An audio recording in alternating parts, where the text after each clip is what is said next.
So this is the first tweet here. King Charles II, royal family lawyer said Ravik did consider that what happened to Diana could happen to Prince Harry, and the British public will not be significantly upset if there was a successful attack on Prince Harry. So what? I mean, this is where Harry was trying to do the separation between private and public. About what goes on behind the scenes. It's unnecessary. You know, I hope that people get to see me here in this Invictus role, you know, cracking on with the guys and mucking in and having a good time with them. And this is, you know, this is half my official role, but half my private role. This is what I enjoy doing. But the private life has to be private, and I hope people respect that. Right now, this is where father should come into play. Not the being king or, let's say, before the queen died, or the heir to the throne or anything like that. This is where you were supposed to be a father. Think as a father. And forget about the, you know, how the people will think. You as a father, how you take care of your kid. My goodness. Right, my question to the British people is, does Charles speak for you? Okay, King Charles justified the government preventing his son from having security by arguing that a successful attack on Prince Harry will not significantly disturb the British public. Then I'll read my comment. Okay, so let's go into that. Sir James said it was simply incorrect to suggest that there was no evidence that the issue of impact was considered, adding that the death of Diana, Princess of Wales, Harry's mother, was raised as part of the decision. He added, Ravik gave greater weight to the impact on state function being lessened as a result of the change, over likely significant public upset were successful attack on Harry to take place. Mr. Justice Lane will give his judgment over the case at a later date. So they were, when was that? I know this week, either Monday or Tuesday, they were in court. So was that another day that this happened? Let's say, for instance, one day it's Harry's lawyer presenting her case or his case. And then now this is the response to that. They're giving them a day to do the response. Or were these take place the same day? Alright, so I don't know. When more information come to me, I will share with you. So I don't know if it's the same day. So there's me here.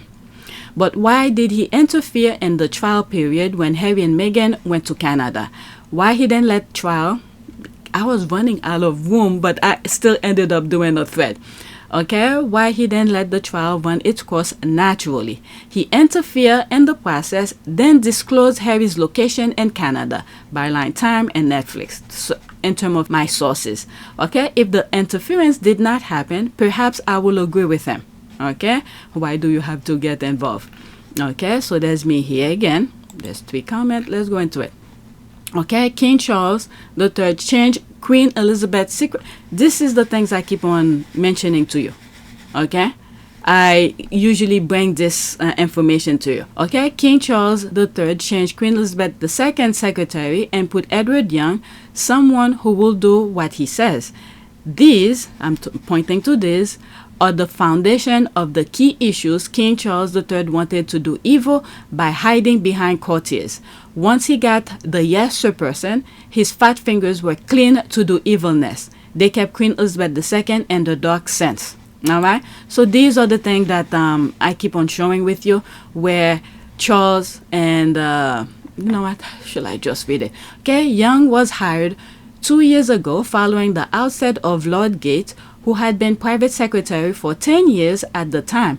Geidt was removed by Charles and Prince Andrew after he expressed strong opinion and warning about both Prince Andrew and the Sussexes, 2 situations that have come to pass. Okay, and now the other one is being played right now, which is Harry's stuff. Okay, Prince Charles was thought to be angry that he did not have a big enough role in organizing his own 70th birthday. Okay, childish thing. Okay, to change the secretary. And then Andrew, who's doing whatever he wants, and was upset because the guy, Geidt, Lord Geidt, was protecting the crown. But these two children, Charles and Andrew, they put their heads together to change him. And now this is the mess the institution is in. Okay? Prince Charles was thought to be angry that he did not have a big enough role in organizing his own 70th birthday, while Andrew is said to have long resented him for removing him as the UK trade envoy in 2011 following his link to Jeffrey Epstein being exposed. Okay? Lord Geidt, he was looking at the longevity for the institution. But the others, Charles and Andrew, were so freaking childish, they're thinking of the now. Oh, I don't have any say for my birthday. And then the other one with Epstein, look at this. They have to pay $1 million to Virginia Giuffre because Virginia Giuffre will not let it go. Okay, with all of his lies, he can't sweat, he can't this, he can't that. Okay, so you tell me if Lord Geidt wasn't the proper person for the position. He was looking out for the institution and did the proper steps that was necessary to protect the institution. Okay, I'm saying this. That doesn't mean I'm for the institution. I'm just looking at what is happening, what's in front of me. Okay? Young served as Geidt deputy, playing a key role in organizing the Queen's Diamond Jubilee and the London 2012 Olympic Games opening ceremony skit. Unfortunately, the choice of Young as a replacement, there's the key here, as a weaker, easier courtier to control than Geidt.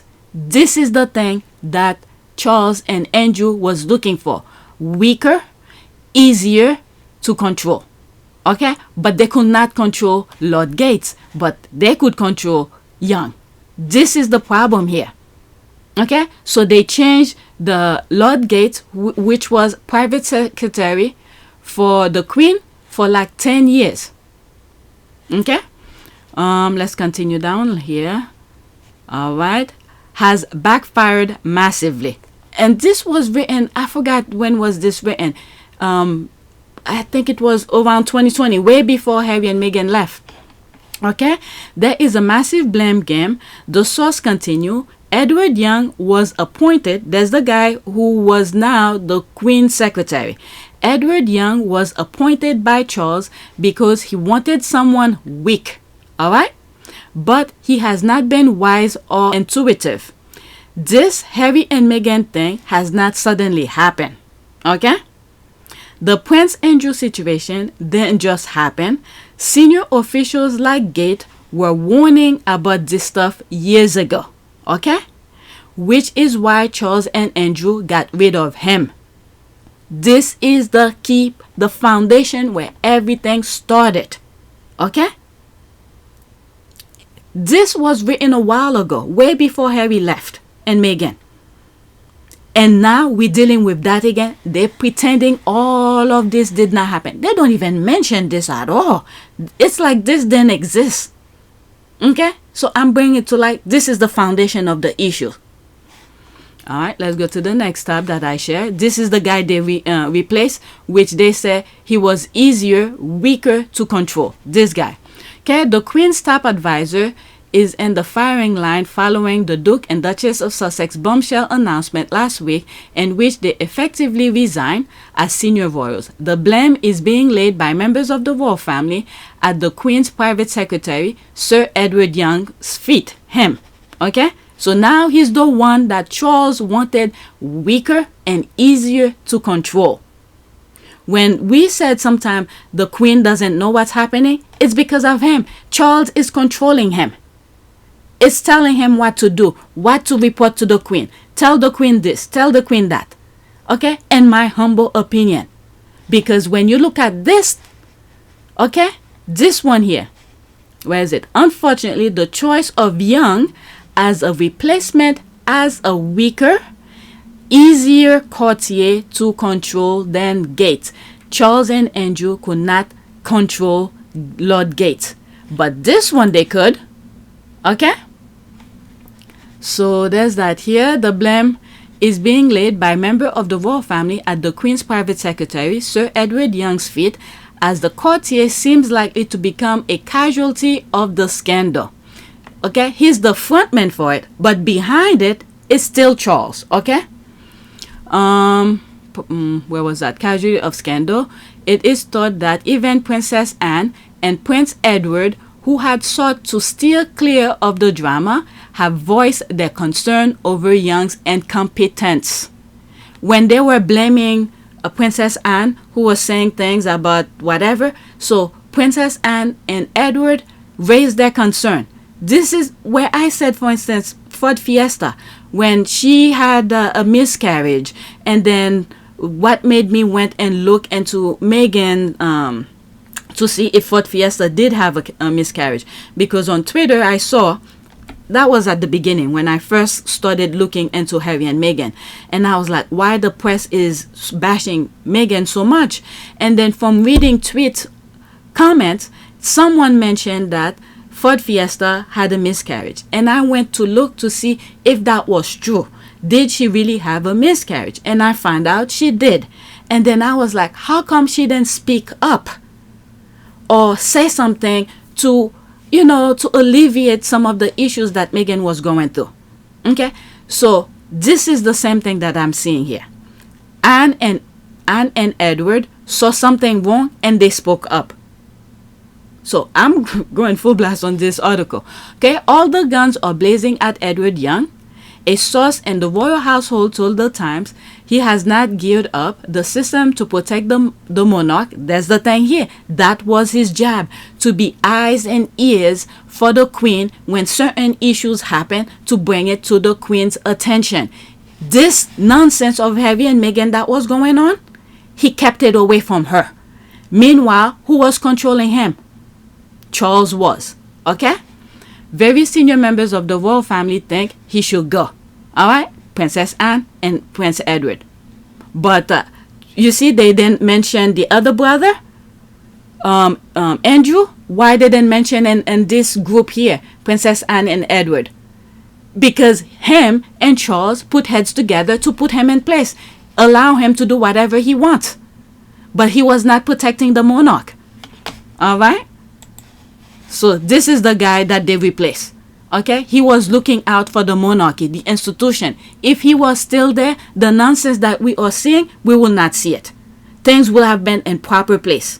Okay, the Queen's biggest mistake. This is you could search for that article. It was dated 12 January 2020.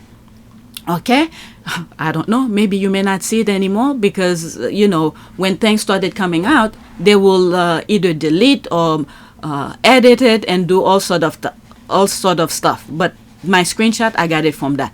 Okay, the Queen's biggest mistake of the last decade was allowing Charles and Andrew to oust Lord Geidt from royal household. Okay, and this is the problem we're dealing in right now. This article was spot on. And this is the mistake that we're dealing right now, and Harry is not letting it go. And he's taking it to court so people could hear. All right. So as much we may not like the institution, this guy, he understood his assignment. What's his name? Lord Geidt. Him. Okay. He understood his assignment. He was doing what was right for the institution. All right. I'm not a monarchist, but whatever. Prince Charles was thought to be angry. I read this already from the previous two previous screenshot, but I just put them together because in the middle there was a huge advertisement.